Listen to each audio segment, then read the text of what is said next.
nacido en el seno de la antigua Atenas, en la noble estirpe de los Alejántidas, Aristócles, quien más tarde sería honrado con el nombre de Platón, vio la luz bajo la tibia claridad de la primavera, en el año de la contienda que enfrentó a Esparta y Atenas. Sus padres, Aristón y Periccione, le dispensaron una educación cultivada.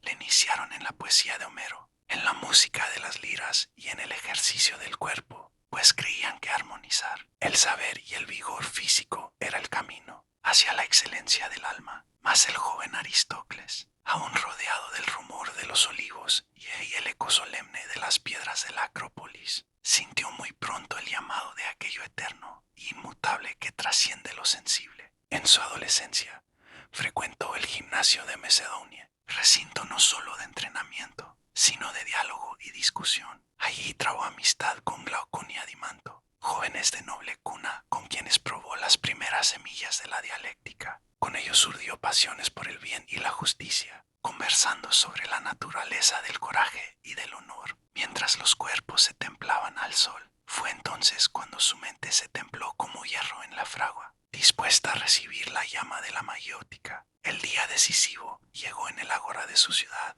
Allí, en medio del bullicio de mercaderes y ciudadanos, alzó la voz un hombre de mirada intensa y verbo cortante. Sócrates. El joven Aristócles sintió como cada pregunta socrática rasgaba los velos de la opinión común y desnudaba las certezas fingidas. Sentado a su lado, aprendió el arte de parir ideas desde el fondo del alma y supo que la virtud no era un adorno para el vulgo, sino la clave de la armonía interior y del orden político. Aquel maestro sembró en él la conciencia de que la verdad solo se alcanza tras el esfuerzo de la indagación constante. Cuando el veredicto injusto de la ciudad condenó a Sócrates a beber la cicuta, Platón acompañó con el beso de las lágrimas el sacrificio de su maestro. Su juicio, celebrado en la primavera que rondaba el año 499 antes de la era común, quebrantó su fe en la democracia ateniense. Herido por aquel espasmo de injusticia, se vio forzado al exilio por espacio de 7 años. Durante ese largo peregrinaje, viajó primero a Cirene,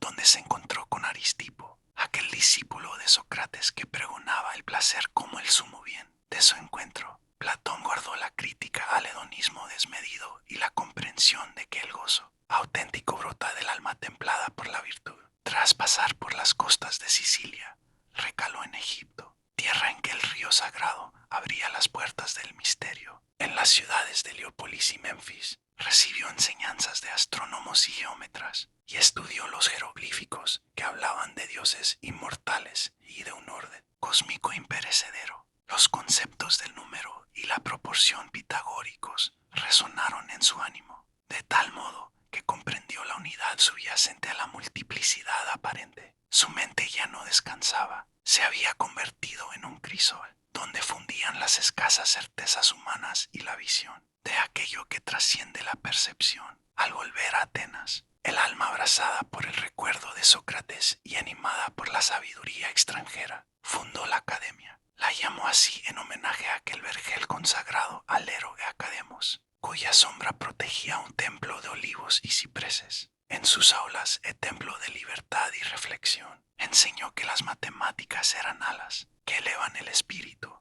y que sin la claridad de la geometría ningún discurso puede alcanzar la verdad. Allí dieron sus primeros pasos el joven Aristóteles, de familia estagirita, y otros discípulos como Espeusipo, Cleantes y Xenócrates, quienes bebieron de su fuente y luego, a su modo, vertieron el agua en cauces distintos. La existencia de Platón transcurrió entre la escritura de sus diálogos y la dirección atenta de la academia. Cada obra es un jardín de figuras que conversan con el lector. En el Fedón se narra la muerte serena de Sócrates, ilustración de la inmortalidad del alma. En la República, Platón imagina el estado ideal, donde el filósofo rey gobierna guiado por la sabiduría, y describe el célebre mito de la caverna, símbolo claro de la distorsión entre apariencia y realidad. En el Banquete, poetas y amantes exponen su concepción del Eros, y Serge la visión sublime del amor que trasciende el deseo carnal. En el Timeo, canta la armonía del cosmos y propone un demiurgo que modela el mundo. sensible a partir de las ideas eternas. En las leyes, plasmó normas para repúblicas reales, mostrando su faceta pragmática y política. No fueron pocas las veces que viajó a Siracusa, atraído por la promesa de convertirse en consejero de Dionisio, tirano de aquella ciudad. Anheló implantar allí sus ideas de armonía y de estado justo, mas sus proyectos hallaron la muralla de la desconfianza y la envidia cortesana. 3 veces partió hacia aquella isla y 3 veces regresó dolido, convencido de que la filosofía y el poder son ríos, paralelos que muchas veces se rehúsan a confluir. En la década que precedió a su muerte, Platón dedicó sus esfuerzos a asegurar la continuidad de la academia. Transmitió el cargo de director a su sobrino Espeusipo, y sus lecciones adquirieron la forma de conversaciones imperecederas. Aquel anciano, de cabellos blancos como la espuma marina, tejió redes de discípulos por toda la Hélade, y su fama se encendió como antorcha a lo largo de los siglos. Cuando su cuerpo comenzó a flaquear, vivió sus últimos días rodeado de los suyos, bajo el susurro de las hojas, en el cenáculo de la academia. Allí, con voz serena, repitió sus consejos: amar el conocimiento por sí mismo, indagar sin descanso las ideas supremas, y no confundir el brillo de la opinión con la luz nítida de la verdad. En la mañana en que el sol naciente tiñó de oro los muros atenienses, el guardián de las esencias se dio el aliento. Fue enterrado en tierra consagrada a Apolo, para que su espíritu continuara, danzando entre la claridad del oráculo y el fulgor de las formas eternas. Su legado, vasto como el mar, se extendió a través de los siglos. Aristóteles, su alumno predilecto, fundó el Liceo y dio cauce distinto al saber. Plotino, en los albores de la era común, revivió en el neoplatonismo el fuego de sus teorías. Más tarde, los siglos medievales encontraron en el puente entre la fe y la razón, y hoy aún, en cada atisbo de reflexión pura, resuena el eco de su voz. Así,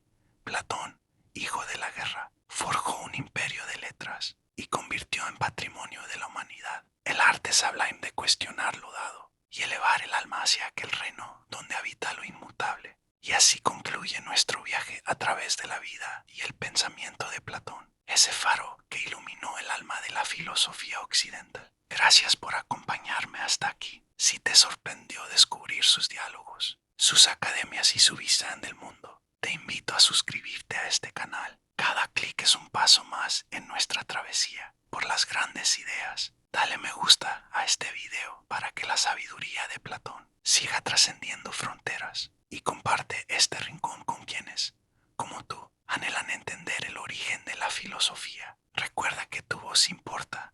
Deja en los comentarios tus pensamientos, tus preguntas o qué aspecto de su biografía te cautivó más, y sugiérenos qué filósofo o personaje debería ser el protagonista de nuestro próximo video. Aquí no solo consumimos conocimiento, lo creamos juntos. Así que únete a nuestra comunidad, haz crecer esta familia de buscadores y a sonar la magia del diálogo socrático. Hasta el próximo video. Que la luz platónica siga guiando tus reflexiones.